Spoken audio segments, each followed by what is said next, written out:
নমস্কার বন্ধুরা, আবারও আপনাদের স্বাগত জানাই বাংলা বাইবেল স্টুডিওতে। আজকে আমরা ডুব দিতে চলেছি বাইবেলের এক দারুণ অধ্যায়, যোহান ৮। এই অধ্যায়টা যেন একদম হৃদয় ছুঁয়ে যাওয়ার মতো। এখানে আছে ক্ষমা, আছে এক নতুন জীবনের ডাক, আর আছে এক ঈশ্বরীয় স্বীকারোক্তি যেটা যুগ যুগ ধরে কাঁপিয়ে দিয়েছে দুনিয়া। চলো এবার ফিরে যাই জেরুসালেম শহরে।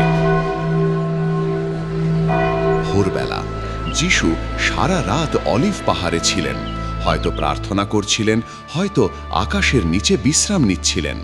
ভোরের হালকা রোদ পড়তে না পড়তেই তিনি আবার এলেন মন্দিরে। মানুষ তখনই ভিড় করছিল তার মুখের একটা একটা কথা শোনার জন্য। হঠাৎ করেই সেই শান্ত ভোরে ঢুকে পড়ল অস্থিরতা। ফরিসি আর ধর্মগুরুরা এক মহিলাকে টেনে হিঁচড়ে নিয়ে এলো।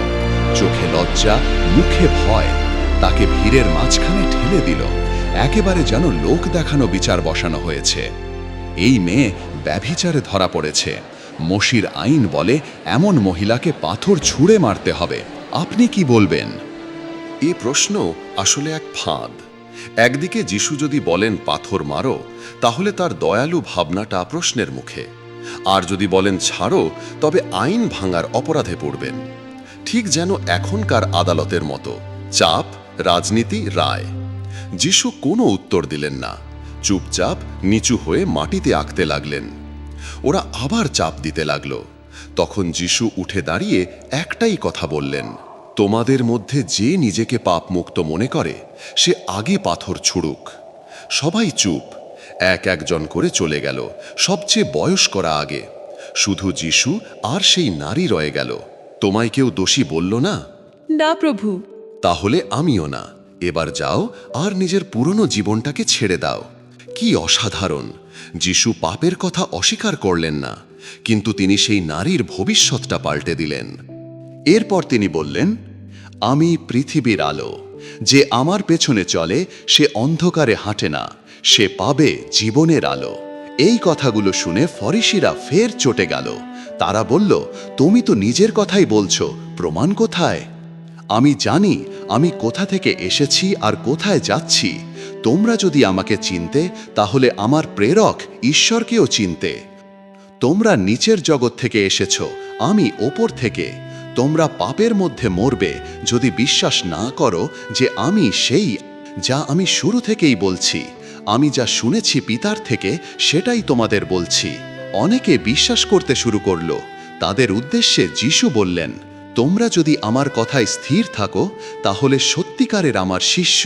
তবে তোমরা যখন সত্য জানবে আর সত্যই তোমাদের মুক্ত করবে। তারা গাঁইগুই করল, আমরা তো আব্রাহামের বংশধর, আমরা কখনোই দাস ছিলাম না। যিশু, যে পাপ করে সে পাপের দাস, কিন্তু পুত্র যদি মুক্তি দেয় তবে সে সত্যিই মুক্ত। তারপর যিশু আরও বলেন, তোমরা বলো আব্রাহামের সন্তান, কিন্তু আমাকে মারতে চাও। তোমাদের প্রকৃত পিতা ঈশ্বর নয়, তোমরা শয়তানের ইচ্ছাই পালন করো। ওরা রেগে গেল, তাকে পাগল, প্রেতদত্ত বলল, কিন্তু যিশু থামলেন না। যে আমার বাক্য পালন করে সে কখনো মৃত্যুর স্বাদ পাবে না। ওরা বলল, আব্রাহাম নবীগণ মারা গেলেন, আর তুমি বলছো কেউ মরবে না? তুমি নিজেকে কি ভাবো? তোমার পিতা আব্রাহাম আমার দিন দেখার অপেক্ষায় ছিল, সে দেখেছিল, আনন্দিত হয়েছিল। তারা, তোমার তো এখনো 50ও হওনি, তুমি কিভাবে আব্রাহামকে দেখলে? সত্য বলছি, আব্রাহামের জন্মের আগেই আমি ছিলাম। এই একটা বাক্যে তারা বুঝে গেল যিশু নিজেকে ঈশ্বর বলছেন। এটা ওদের কাছে ব্লাসফেমি। তারা পাথর তুলল তাকে মারার জন্য, কিন্তু যিশু চলে গেলেন, চুপি চুপি ভিড়ের ভেতর হারিয়ে গেলেন। তার সময় তখনও আসেনি। বন্ধুরা, যোহন ৮ অধ্যায়টা শুধুই এক ঘটনাবলী নয়, এটা আমাদের চ্যালেঞ্জ ছুড়ে দেয়। তুমি কোন দলে পড়ো? তুমি কি সেই ফরিসিদের মতো যারা বিচার করে দ্রুত, নাকি সেই নারীর মতো যে নিজের অপরাধ স্বীকার করে আর এক নতুন জীবন চায়? তুমি কি সত্যি সেই আলোর দিকে এগোচ্ছ, নাকি এখনো অন্ধকারের মধ্যেই হাঁটছ? যিশু বলেছিলেন, আমি আই অ্যাম। এটা শুধু ইতিহাস নয়, এটা সত্য ঘটনা, এই মুহূর্তেও সত্য। তার সেই আলো কি তোমার পথ আলোকিত করছে?